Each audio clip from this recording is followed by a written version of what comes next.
Hello,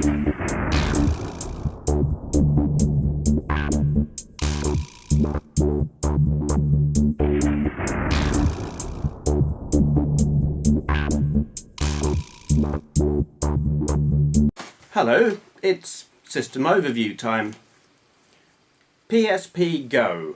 I'm going to start at the start before I tell you about this. I'm going to tell you my history and which explains my attitude towards the PSP. I started out with an original big fat bastard PSP.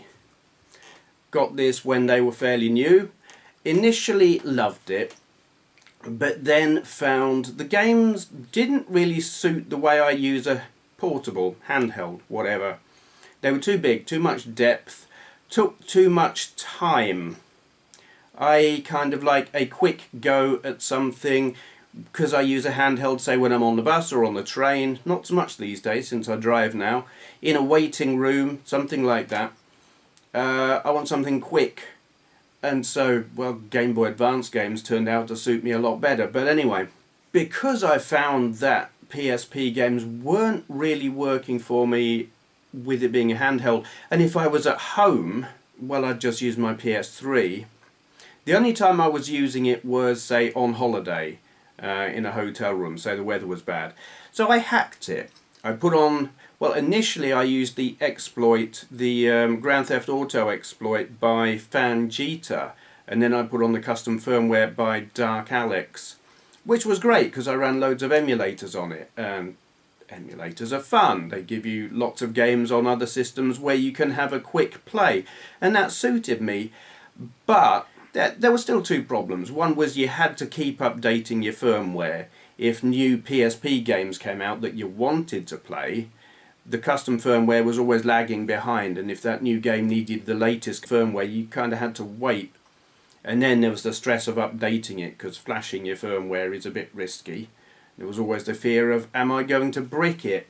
So eventually I gave up on updating it, kept the firmware that was on it and used it for emulators, and got this, which is the PSP Slim. Much lighter, which is good, because that big fat bugger is heavy. This is lighter. And I used this for playing my PSP games, and the black one for emulators. Great. Same problem with both of them. It's too damn big, ultimately. And after a while, though I liked the games, it was only getting used on holiday, and that was all. And then it was like, well, it's just too big. And I went back to playing Game Boy Advance games. The Game Boy Advance became my go-to handheld. Then Sony released this, the PSP Go. I mean, it is a clever design. The whole slide-out controls is clever because it solves one of the big problems with the PSP. Space. It's small. This will fit in your pocket or in your man bag. Yeah, the size it's much better. It's lighter because there's no UMD drive. But very quickly I came to the conclusion that this was a crazy, silly, daft idea. Everything on it is stored on internal storage. It's got 16 gigs. You can put a you got a little memory card slot there. Where the original PSPs used the Sony memory stick, this doesn't. It uses a thing called an M2 card, which is just like an SD micro, except it's not an SD micro or micro SD, whatever. It's a proprietary Sony thing, so obviously it costs a bloody fortune. A 16 gig one costs 50 quid on Amazon. Anyway, so there was that. You download the games off of the PSP store. Great. Reasonable amount of storage. You could fill it up, I suppose, and that would be a problem, but having the memory cards, yeah, just buy more cards if you're loaded. But it did occur to me at the time that all it takes is for Sony to stop supporting it, shut down the store for this, and you'd be buggered. Like if you bought one second hand in the future as a retro item, if there were no games on it, you wouldn't be able to get any. And that to me made it not worth having. It made it a joke. I mean, it was expensive anyway. And that has been my view up until very, very recently. 25 quid. Andrea bought this for me this week, or last week, can't remember. Anyway, Game, the games shop in the UK, sold off all of their refurbished stock of these for £25, and Andrea snapped one up sharpish because they sold out within a matter of hours. So I was very, very, very pleased when she handed me this, and I thought, I know what I'm going to do with that, because custom firmware. Let me now turn the camera around and point it at this and show you some stuff. Okay, so here we have it. Dinky little thing that it is. You've got the whole slide up thing, which sorts out the size issues. It's a good size to fit in your pocket, and then you slide the controls out. Not necessarily very comfortable to hold because the shoulder buttons are behind the screen, but you find a way of holding it that works for you. Start and select here. Would have been nice to have another analog button, but they wanted to keep compatibility with the original PSP. The usual buttons here, they're a little bit small, but then weren't they always? D-pad. It's as awkward to get a diagonal on this as it always was on the PSP, so nothing new there. The analog nub, a lot of people complain, they think it's uncomfortable just there, they preferred it where it was on the original PSP. I actually like it. I find it more usable than I did on the original, but that's just me. Anyway, spot of swift editing. On the underside, we've got this here slot, if the camera will focus on it. That is a multi-purpose slot. You use it for charging via a lead which plugs into a dedicated charger, but will also plug into a USB slot on your computer. It's also used for data transfer to and from your computer, and is also used for the video leads. If you want to plug it into your telly, you can either use component or oh god, what's it called, composite. Yeah, which is kind of awkward, because that means if you're going to plug it into your telly, you can't have it plugged into a power supply, which means you've got to run it on your batteries. But there you go. There's your earphone socket. On the top we have, well, your left and right shoulder buttons. You've got camera, focus, damn it. You've got come on. Volume rockers. You've got a brightness, I've got it upside down. Over there on the left, just here, you've got a brightness control, and on the right something with a note on it that I don't know what that is. Probably something to do with playing music. And then here we have the power switch, and here we have the Wi-Fi on off, and here is where you plug in your super expensive M2 memory card. On the front, does that say it's talking to your Wi-Fi? Probably, looks like it. Speaker there, another speaker on the right, and there you got your Bluetooth light there. It slides open like that, if I haven't showed you already, but I think I have. Yeah. Moving on. The custom firmware, Pro Cfw. You install it. Dead easy. You just put on an e-boot into your memory stick thingamajig, run it, and hey presto, it's done.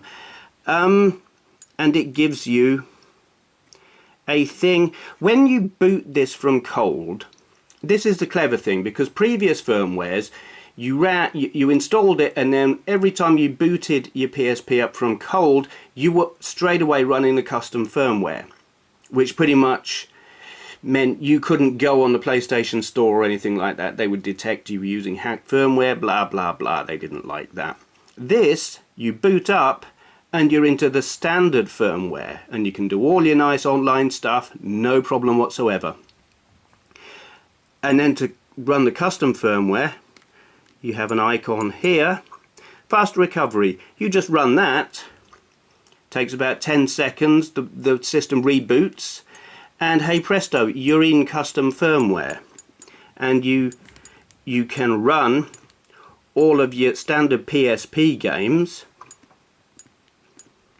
And there's the thing, so many compilations of classic arcade games, Namco, Midway, Capcom, more Capcom, Taito, or Taito if you want to be fussy, SNK, Atari, loads and loads and loads of classic arcade games, which is good because MAME on here is just like, don't bother.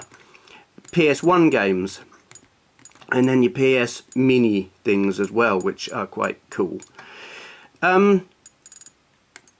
Yeah, and then in the memory stick storage area, I've got all my emulators. BBC Micro, you load your disc. I've only got one of these configured at the moment, and that is Snapper. Then you go down to where it says Command. This just saves you typing in with your virtual keyboard, which is just a bloody nightmare. It loads up eventually. Yeah, this is the original Snapper that looked, obviously, just like Pac-Man. You have to configure the controls before it'll work. Assign certain keys to certain controls on the PSP. Takes just a, well, the tricky bit actually is knowing what the controls are. Fortunately, I have this on my Acorn Electron. There is a later version of Snapper because Namco obviously went ballistic at such a blatant rip-off of their game, and they put legs on Pac-Man and made the ghosts, well, put legs on them as well. But this is the first version, and I was actually surprised because I'd forgotten that story until I saw this and was like, hold on, that's not how I remember Snapper looking. But yes, this is the earlier version. So that's that. The B one, that runs nicely. That's really quite good. I've got I only put that on because I wanted Starship Command, because, well, that's just great. N64, that one doesn't really run too well. Mario Kart, yeah, I've had to set the frame skip quite high and the sound just isn't great, but it's just about playable. Here we are playing Mario Kart on the N64 emulator. I think the sound is turned off. I've probably got no, yeah, it is turned off. It runs okay without the sound, but it's by no means a great emulator. But you know, the N64 was fairly advanced and not something you would expect the PSP to be able to handle too well. It's just a bit too much for it. But oh dear, you can play games like this if you don't worry about the sound. Yeah, it's not something I expect to spend an awful lot of time on. Amiga, PSP UAE, yeah, great. It varies how well that works depending on how much sound there is. The sound seems to slow it down, but it plays Stunt Car Racer brilliantly. This is PSP UAE. I've got to try and remember how to make it work. Here we go. Drives. You select what game you want in your drive. I can't see because my eyes are rubbish. Let's pick a game. Lotus. Yes, this will demonstrate actually how this thing plays when it struggles. And it goes through the whole disk loading process.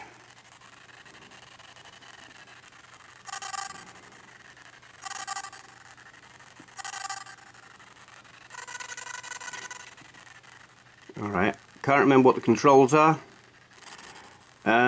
As you can see, it's struggling somewhat. What gear am I in?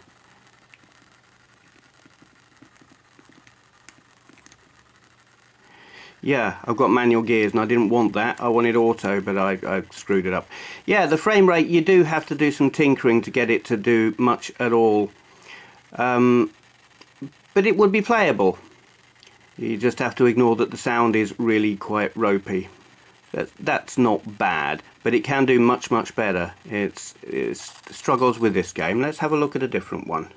And as you should see, it plays this a lot better. It's managing this much more adequately, and I have found playing this that it does polygon games a lot better than sprite games. Probably because it's not having to use the blitter or something, I guess. I played No Second Prize, which is a mouse-powered game. You use the mouse to steer on that, which is kind of awkward because with this it's the analog nub controls the mouse, but it was interesting. The frame rate was very adequate. So yeah, probably not as smooth as you would expect on a 500, but it's very playable.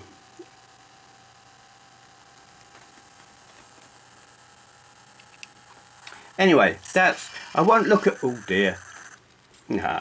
I shan't show you all of the emulators. These are probably the most interesting ones in terms of they struggle a little bit and it's worth knowing, whereas the other ones tend to be pretty much bang on. Pico Drive, Mega Drive, brilliant, works brilliantly. This one even plays Virtua Racing that had that DSP chip thingy in the cartridge, though it doesn't run it at full speed, so it's only useful as a novelty. SNES, well, I only really got that for Mario Kart, and Mario Kart I have to set the frame skip up a little way to run at full speed because it struggles. Atari 800, it's more than just 800, it's the 800, it's the 130XE, it's the 5200, it's basically the 8-bit line. Game Boy Advance runs brilliantly. Atari 2600, it's what you would expect. Fuse, Spectrum emulator, Jetpack in it. Jetpack 3D Ant Attack, awesome. Oh, and 3D Death Chase. Race, that is a Neo Geo Pocket Color emulator, and it works very well. I have no idea why they call it Race. I find that a very strange idea, but there you are. Emulator, loads of different things. Neo Geo Pocket, black and white. NES, Game Boy Color, PC Engine. Works very well. P-Lynx, Atari Lynx, great. Tried playing Warbirds and it crashed and locked up, which was a shame, but everything else seems to work. It was probably just a bad ROM rather than a bad emulator. But there you are, and I mean I haven't put any videos or music on it yet. It's great. Yeah, let's just move back round to where I was. So what that basically means is this is now my go-to handheld of choice because, well, I can play all those Game Boy Advance games on it and everything else pretty much. It's where without custom firmware, this thing to my mind was a really dumb, stupid idea. It was too expensive, and when Sony shut the store down it was going to be useless. With the custom firmware and at a sensible price, why would you carry anything else around? Unless you want like 3DS. I have a 3DS, well I have the 3DS XL, but to me there aren't enough games on it. With this, massive number of classic pick up and play games with just a few of the like proper full-size games. I mean, what have I got on here? Grand Theft Auto Vice City Stories, Gran Turismo, and Test Drive Unlimited. And really they're about the only ones I'm interested in playing in any kind of depth.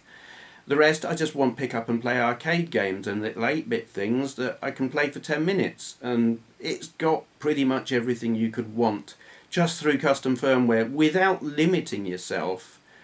You know, you were always stuck for the latest games because you needed firmware updates and blah blah. That's no longer a problem, apart from the fact that, are they still making games for it? I don't know. Yeah, hacked and cheap. Buy one second hand. Are they still selling them brand new? I don't think they are in the UK, though I see them on Amazon for £129. You probably can't now get one from Game for £25. They were refurbished. I mean, this is spotless. The screen, not a mark on it. I'm guessing it's got a new battery in it. But you see them on eBay for like £35, £40, something like that. And I would say they are worth it. There are probably other handheld consoles that run emulators better. GP2X Wiz, I imagine, does a better job perhaps with MAME and Neo Geo because this kind of sucks at those. But with all the arcade compilations that you can get that are written specifically for the PSP and install them on here, it doesn't matter. Now, you can't. There's the other thing. I've been talking about emulators and the like. and I've been talking about the PSP store and what happens when it shuts down, because currently it is still up and running. You can still get the games commercially. This custom firmware allows you to run ISOs. You can download these ISOs readily from the internet, which means when the store is shut down, it's no longer useless, which it would have been without the custom firmware. You can still get the games. There will be people who will take a stance and say that's piracy, but you know, if you can't get them commercially, what you gonna do? Yeah, so it's gone from being, to my mind, a stupid, silly, daft idea to being brilliant. If you just want like an arcade in your pocket, you can't beat it, I think. Value for money, size, performance, brilliant.